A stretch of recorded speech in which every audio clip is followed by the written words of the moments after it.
Hello, my name is Suzanne Johnson. I've been a social worker since 1980. I practice in Clinton Township, Michigan. I wanted to share with you some exciting news of how changing a food diet can really help decrease serious mental conditions. I'm taking this information from a website called metabolicmind.org, where they have a lot more education about this. And one of their parts of education is research. So I took some of the best research that I found there and I'm summarizing it for you. Number one is Dr. Albert Danan in France. He picked 31 adults who were treatment-resistant patients who were in a psychiatric hospital. They had severe, persistent mental illness.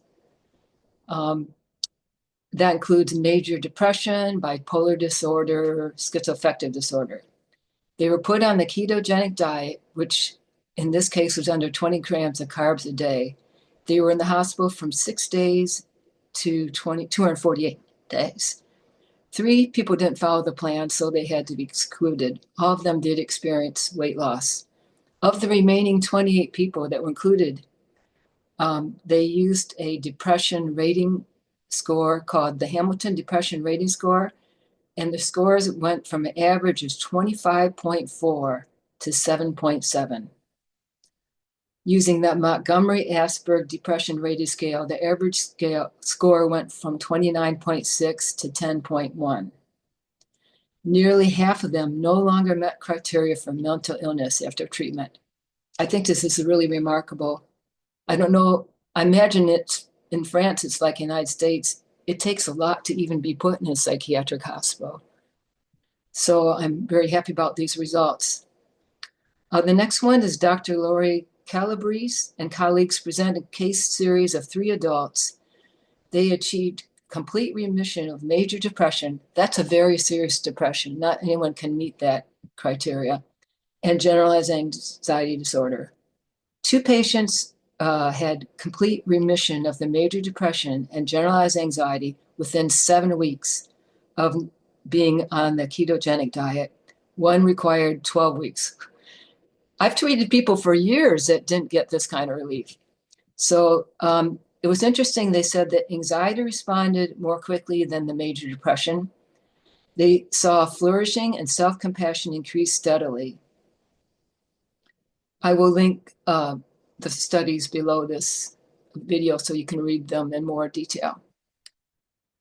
The third one is Kayla Wong in 2021. She looked at 14 people, 6 men and 8 women with type 1 diabetes and type 2 diabetes. And she had them follow a ketogenic diet from 6 months to 19 months. She wrote that patients experienced improvements in cognition, specifically in concentration, a reduction in chronic pain levels, an increase in well-being and energy, and improvements in sleep. Individuals reported no hunger and stated that the ketogenic diet was easier to follow than other diets. Next is a pioneering peer-reviewed pilot trial at Stanford. I believe it's done this year, supported by funding of the Bazuki Group. They used a 4-month ketogenic diet interventions with individuals diagnosed with bipolar disorder or schizophrenia who had metabolic abnormalities such as insulin resistance or impaired glucose tolerance. They saw dramatic psychiatric and metabolic improvements. They were reported on 23 participants. 5 of them had schizophrenia, 16 had bipolar. 14 people followed the diet fully, 13 followed it semi-fully, and 1 didn't follow it at all. The key findings of the pilot trial are 79% of the participants showed clinically meaningful psychiatric improvement. 100% of the participants who had met the criteria for metabolic syndrome were in remission by the end of the study. And there's more on it. I think that's, yeah, okay, the above study was done in May 2024.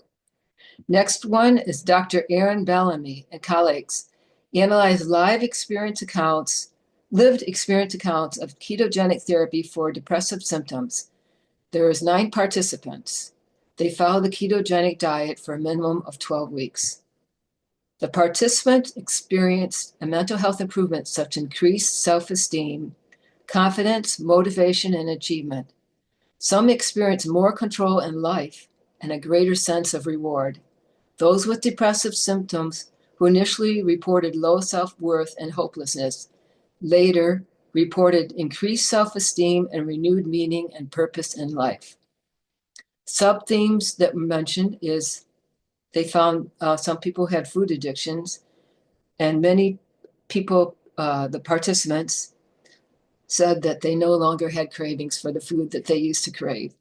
One quote is, "If I do not have any sugar, I do not crave it, but the minute I have some, then I just go off the scale again." The next sub-theme I thought was important is hunger reduction.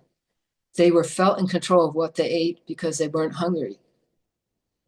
Their hunger levels appeared to drop, their cravings dissipated, and they felt more control. The next sub-theme is they had no interest in previously loved food.